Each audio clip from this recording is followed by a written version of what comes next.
Recording. So we saw Bridget Jones's Baby. I'm sure Brad had some reason to send us to this.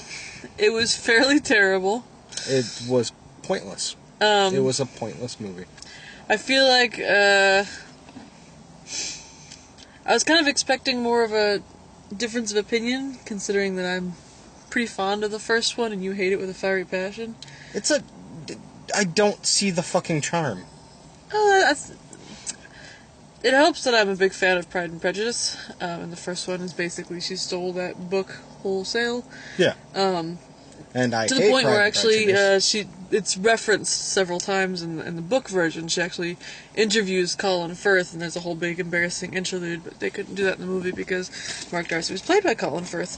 But then the second book, Bridget Jones' The Edge of Reason, came out, and I read it and I hated it so much I didn't even bother to see the movie.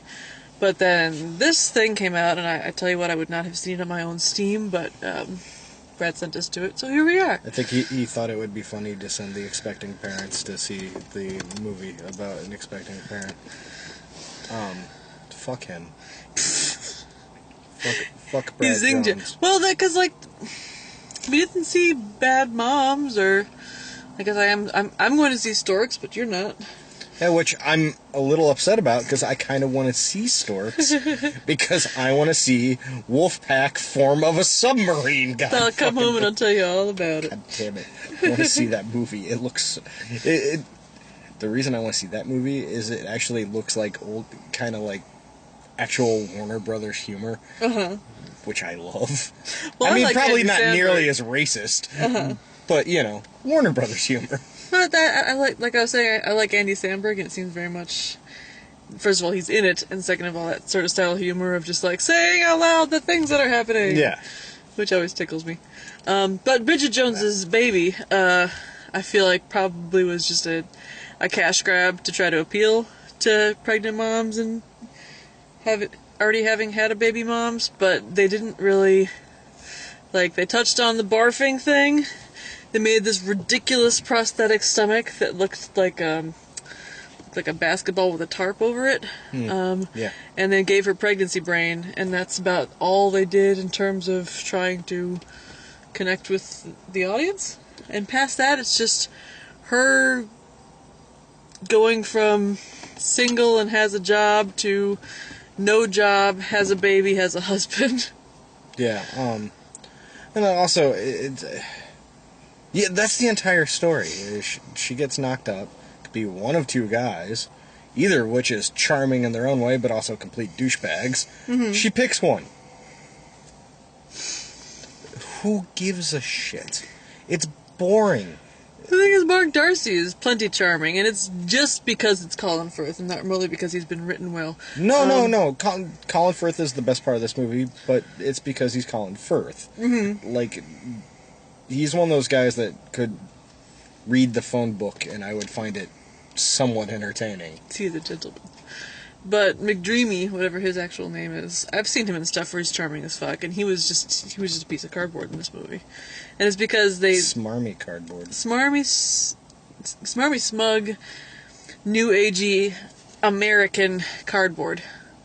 I think that he's basically just there to be Colin Firth's opposite. And to give this movie any sort of semblance of a conflict. I'm sorry, it was so boring. If you've seen the preview, you've seen this movie. It's somehow on Rotten Tomatoes this says a 77%. That can't possibly be true. It has a 77%, and I really think it is because it is not in any way offensive or surprising. Mm-hmm. So there's nothing about it to offend anyone's sensibilities. Like, the movie didn't make me angry.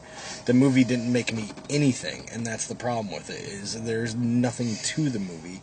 It elicits no emotion in any way, no response of any kind other than go, well, I just saw that. I did some flashbacks to the first movie that I found pretty...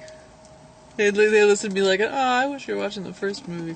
And at least David and I could argue about it when we did the video instead of just sitting in the car and sighing to ourselves. But it's also one of those movies, too, that has the problem of it's a sequel that's far too late. Mm-hmm. Like, it's... Yeah, no. It's just... Because don't get me wrong, I like seeing a movie where it's an older woman playing the lead. You know, it's... Yeah. They didn't spackle her to high heaven. Her eyebrows were kind of a weird shape. I would argue with the decision to leave them as unkempt as they were. I think that they were trying to make her look dowdy because she lost so much weight, and in the first movie the appeal of her is that she's supposed to be like an every woman, and so she's kind of chubby and like round in the face, and I don't know if maybe they they downplayed the makeup and made her eyebrows an unflattering shape to kind of follow that tact. Maybe. But Who knows? what I was Renee originally talking Zellweger about. looks different now too. She does. People look different when they get older. No, I didn't absolutely. understand that whole brouhaha where everyone's like, Renee Zellweger got old in the face, and everyone's like, Well, yeah, But- she aged. it's...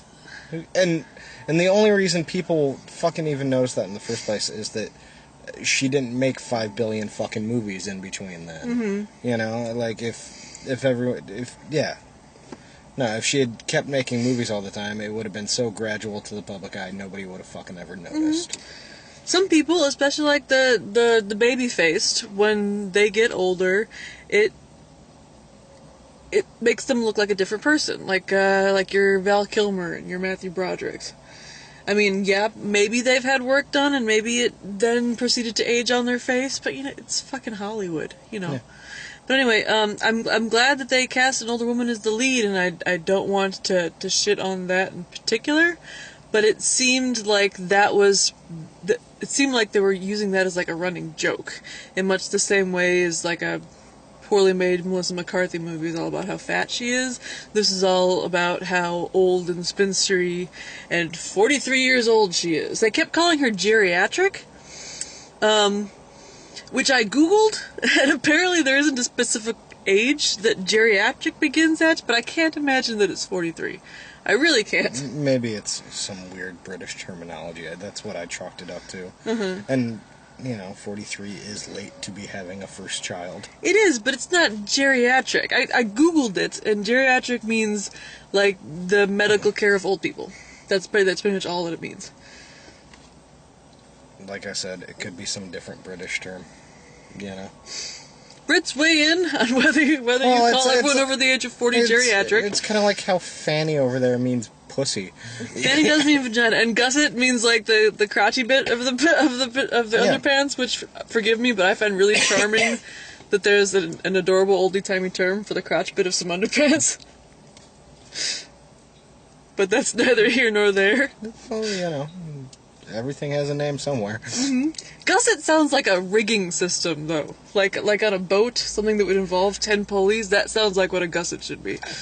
Gusset is one of those words I had to look up after watching British television for years. It's just like, in the past weekend, I've watched 2 seasons of Coupling. What the fuck does gusset mean? It's the crouchy bit of a Yeah, panty. exactly. Yep. Yeah, Jeffrey. Jeffrey's a big fan of a gusset. Yeah. That's all I got on this. It was fucking pointless. It was very poorly written. That was the most annoying thing I found about it.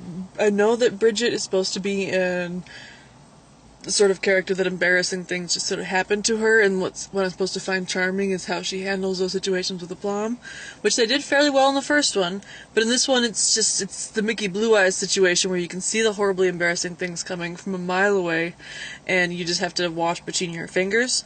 But they also try to reference that in giving her these terrible, terrible jokes. And in the first one, again, they're sort of like charming one-off things that she says and then goes, yeah, alright. But in this, it's just these terrible one-liners written like English was the second language, and then the entire room stops to react to them, and then she just like crab walks out of the way. And that, to me, is not what I pay money to see in a movie. No, this was... Yeah. Well, it was just nothing. It was nothing.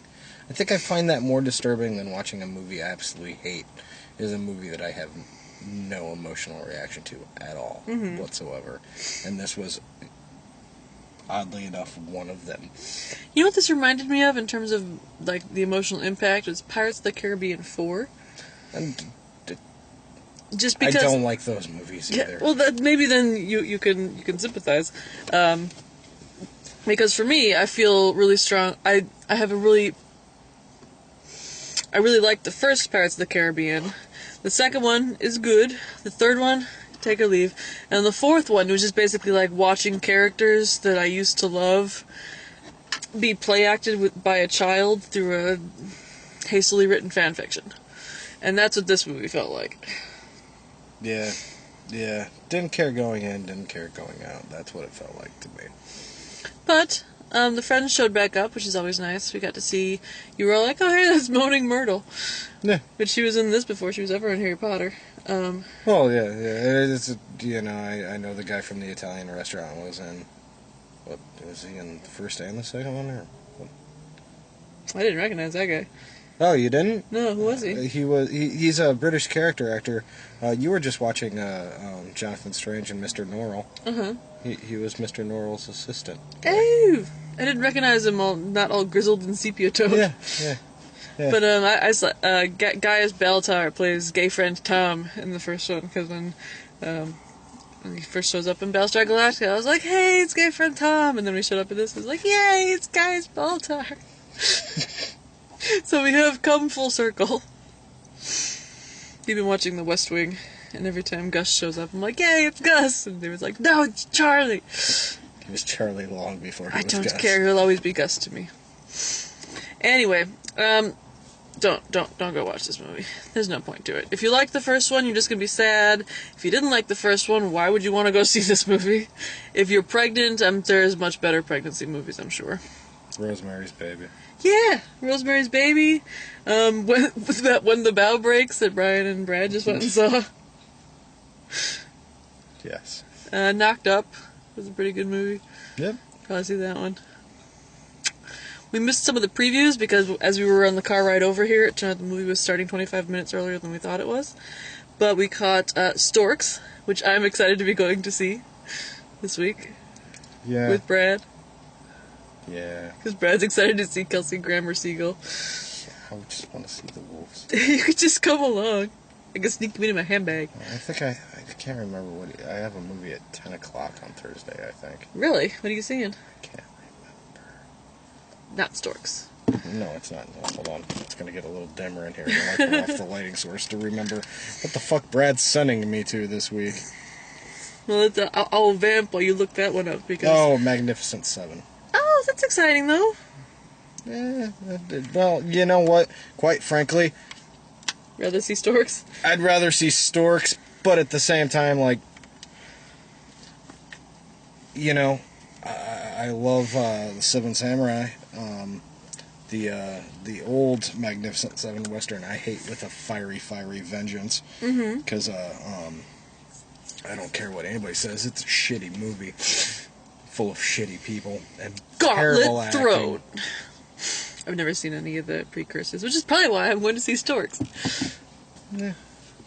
But we also got a preview that made me cry, A Dog's Purpose, which is the first I've seen of this particular movie. Have you seen this preview before? No, but God, it looked bad. It's about a story about a dog who is a good boy, and then he dies and comes back as another dog, and then he's a good boy, and then he dies and he comes back as another dog, and he's a good boy, and then he comes back as another dog, and it turns out it's the same master from the first dog, and they reconnect, and he teaches him to learn and love again. And I'm sitting there like, every dog is the same dog. He's a police dog, he's doing such a good job. Roll up the window so we don't have to listen to the trash run. Oh. That's true, glancing askance. I bet they're having an illicit affair. Possibly. Yes. Teenagers and their ways. And then The Girl on the Train, which looks like a Gone Girl cash grab, but what do I know? Brad's looking for that. I've seen that. That's along the same lines to me as was that movie Prisoners, where I've seen the trailer so many times now that I don't give a shit. Which one's Prisoners? That came out a few years ago. It was Hugh Jackman. And, the one where he's gonna, like, shoot the autistic guy? Yeah. I think it probably turned out... Because that one looked like there was a massive twist in it, but I don't like movies like that, so I just kind of resigned myself to never knowing what the ending was gonna be. And that's kind of how I feel about The Girl on the Train. Like, I saw Gone Girl, But that was because I read the book and loved it. This one is apparently based on a book, but I don't have enough time to read books right now. So it's just kind of, I guess I'll never know what the twist is. I bet it's that she's Tyler Durdening herself, and it turns out that she is the mom and also the nanny. And the blonde lady was her all along. Or the blonde lady is secretly her husband in disguise. Ooh, that's a possibility. Yeah. Or the blonde lady is a reincarnated dog who knew her husband way back when he was just a wee Trying to tyke. teach him how to learn. Trying to teach him how to learn and love again. And the blonde lady's gonna find a football under the porch, and the guy's gonna be like, "Where did you find that?" Okay, I'm done talking. Well, now we gotta go drive so that you can talk to Brad about Hillsong. Yeah, Brad decided to go see Hillsong by himself. So, I'm gonna listen to him rant about that for about 10 minutes, and then... It's your turn. I got to listen to the Matthew McConaughey, Suicide Forest movie one. You know what? After 30 years of friendship, it's everybody else's turn. Listen to a bitch about this. I like listening to people tell me about stories. It's basically like a bedtime story that someone much better at writing than my friends made up. Alright. Hey, good night, you guys. Good night, kids.